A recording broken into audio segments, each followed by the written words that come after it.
7:12 a.m. 4 knocks hard, sharp. I hadn't even put my coffee on yet.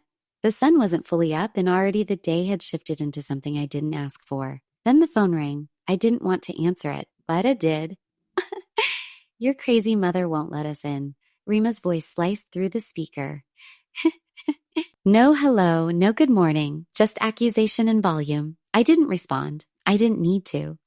I looked through the upstairs window tucked just behind the curtain, and there they were, Rima, Hugo, and the kids. 4 of them lined up like luggage, pajamas, tangled hair, a sippy cup on the porch step.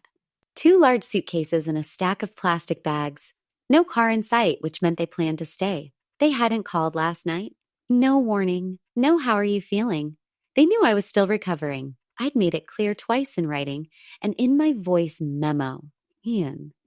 But there they stood, acting like the victims, waiting for the mother, the grandmother, the crazy one to open the door. My heart pounded in my chest, not from fear, but from fury I didn't yet know how to shape. I gripped the banister, soul steadied my cane. The porch camera caught Rama pacing, waving her arms, gesturing to the kids like she was telling a story. Hugo just stood there, mouth tight, eyes down. I turned down the volume. I'd seen enough. Downstairs, my kitchen was still quiet, a folded dish towel by the sink, my coffee mug sitting empty by the machine.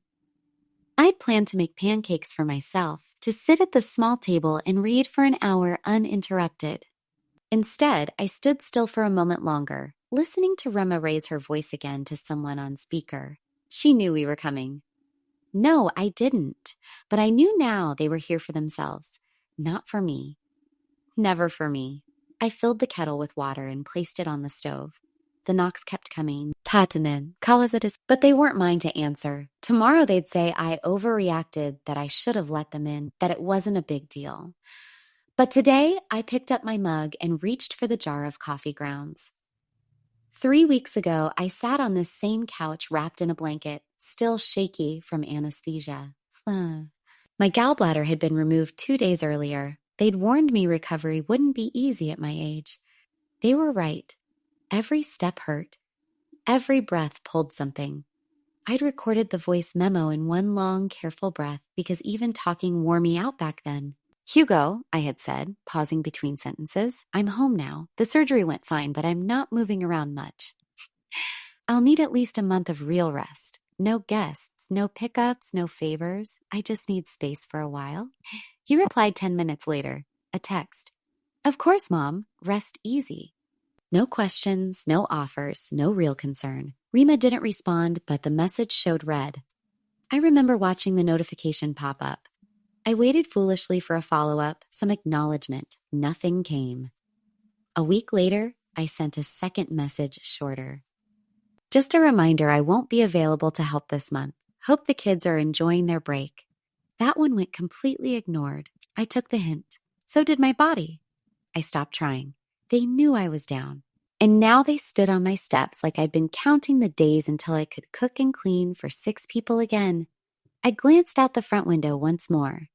Rima was now sitting on the top Brasilia, holding her phone up like she was filming something. The kids were restless. One tugged at Hugo's pant leg. Another laid down across the suitcase. I didn't feel pity. I felt watched, cornered. They weren't stranded. They were staging something.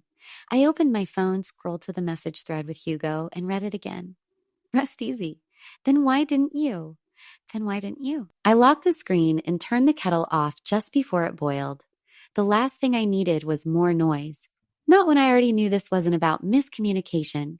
It was about disregard, about walking over the line and expecting me to pretend it wasn't drawn. And I had drawn it. The next morning, I made it permanent. It was Carla who told me. She didn't mean to stir anything. She was just out for her evening walk, holding that ridiculous orange leash attached to her yappy terrier. I was watering the potted fern near my porch, pretending I still had energy for small chores. She stopped to chat like she always does and tilted her head toward me. Hey, saw your son's house got some new folks in it. Young couple. Beach chairs, wine crates, real summery vibe. They Airbnb again? I froze. Beach chairs, I asked. She nodded. Moved in yesterday afternoon. Big white SUV Washington plates? You didn't know. I shook my head, but I smiled like it wasn't news that sliced something open in my chest. I waited for her to walk off before I went inside, set the watering can down, closed the door. Then I stood in the entryway, staring at the front door, my hand hovering over the deadbolt. They didn't just show up. They didn't forget to plan. They had a plan. This was the plan. Rent their 8, booze for 2 months, pocket the money, send the kids to me. No sitter costs no food bills, no chaos on their dime. Just dump everything onto me and call it family. And call it family. They'd done it before. Not this blatantly, but enough times. When Rima wanted to reset her energy, I kept the kids for 9 straight days. And to say, when Hugo took that conference in Denver, I rearranged a dentist appointment I'd waited 6 months for just to cover his gap. It wasn't new, but it was always painted as last-minute emergency, unavoidable. Now I saw it clearly. It was never last minute. It was premeditated, scented. And I had been too tired, too loyal, too afraid of being called difficult to ever name it for what it was. Not this time. I walked away from the front door and down the hall. The kids were still outside tugging at each other. Rima was now sitting with her arms crossed, scrolling her phone like she was the one being inconvenienced.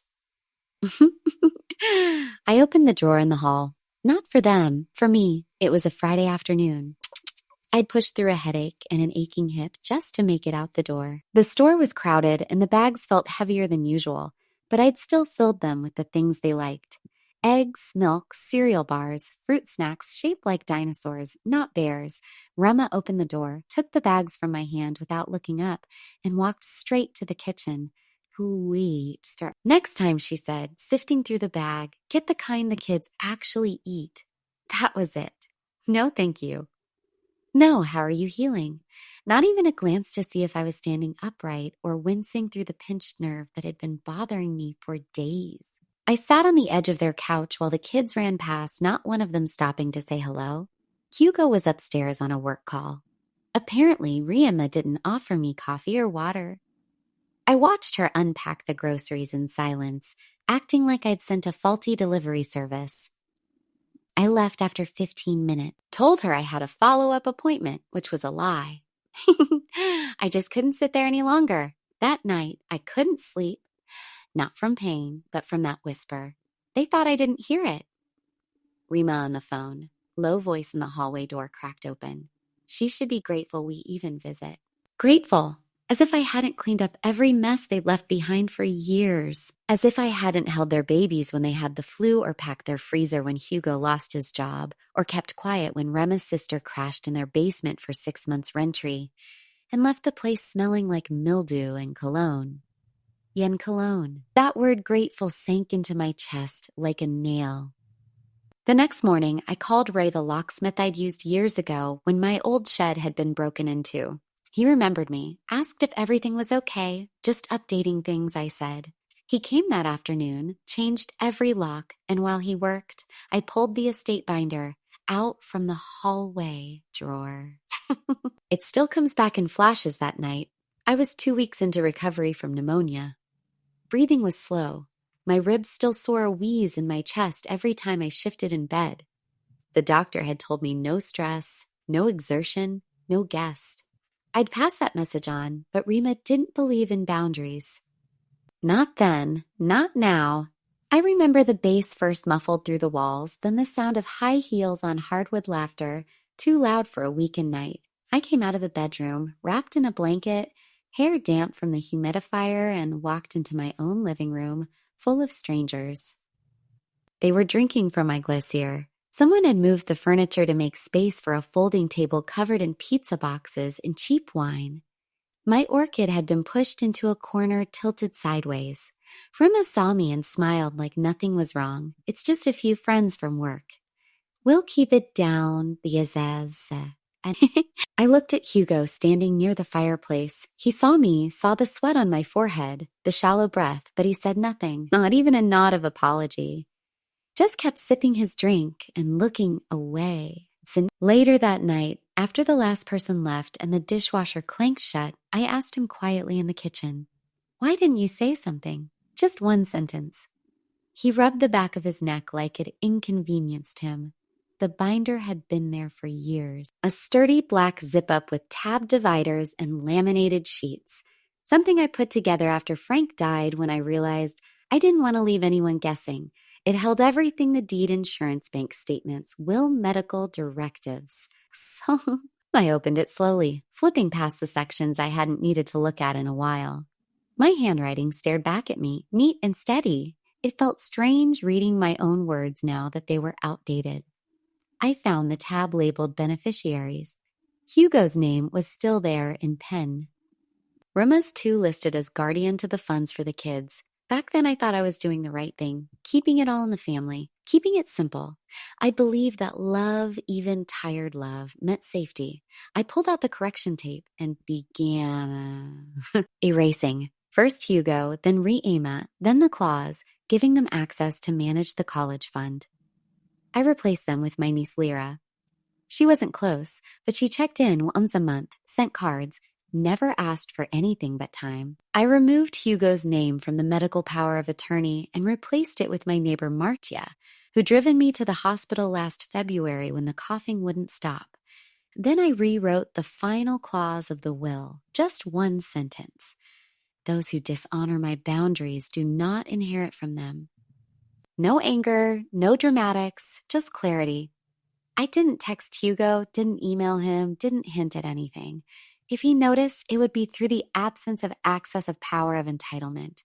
It felt quiet when I zipped the binder closed, not triumphant, just clean. I placed it back in the drawer and locked it, not because I was afraid, but because I was done explaining the choices I had every right to make outside. I could still hear the muffled sound of Re-Ama's voice through the porch. Her tone was sharper now. Fussipper. She was probably calling someone trying to build a story where she looked like the one being wronged. The neighborhood would hear it. So would I. Don't make drama around her. It's just a party. Just a party in a house I bought while I was sick and invisible. Solely. That was the night I started locking my bedroom door. I told myself it was just for peace of mind. But deep down, I knew something had cracked. A layer of safety I'd always offered had been scraped off. That was also the first time I thought about what it might look like to take my name off the emergency contacts to start reclaiming things that had quietly been signed away without permission. I didn't do it then, but the thought lived. Now, years later, it was finally time to act. The binder sat open on the table beside me. By noon, it had become a spectacle. Rima's voice carried straight down the street. I didn't have to open the blinds to know it. She wanted it heard. That was the whole point. Your mother is literally crazy. We're out here with 4 kids. She changed the locks without telling us. Each sentence was louder than the last, as if volume could rewrite the facts. From the living room, I could hear the low crunch of strollers and sandals as neighbors passed by. They slowed, of course. They always do when they smelled drama. A couple of them lingered near the sidewalk. One woman even crossed the street pretending to check her mailbox just to get a better look. One of the kids sat on the top step, tears streaming down her cheeks, nose running into her sleeve. No one wiped it.